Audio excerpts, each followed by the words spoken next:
In order to prepare a shrimp veloute, we need to prepare a shrimp stock.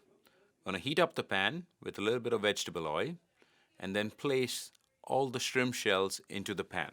You will notice that when the shrimp come in contact with the heat, it will change its color from gray to a bright orange.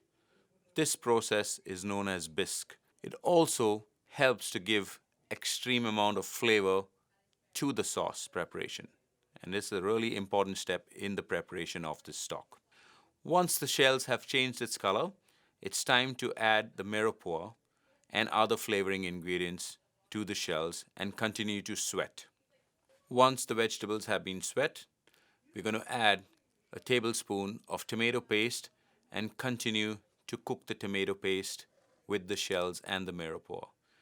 Care should be taken not to burn the tomato paste as it has an extreme concentration of sugar. To this, we're going to add the stock and bring it up to a boil.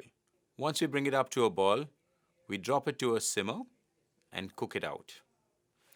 In order to prepare the veloute, using a fresh pan, melt the butter on a very low flame. To this butter, we are going to add all of the flour and cook it to a roux, further to a blonde stage. This process should take about 3 to 5 minutes. Once the roux has been prepared, it is important to cool down the roux. To prepare the veloute, we are going to work with cross temperatures, which is a cold roux and a hot stock, or a hot roux and a cold stock. Once the roux has been cooled, using a whisk, we are going to incorporate the stock into the roux, making sure there are no lumps.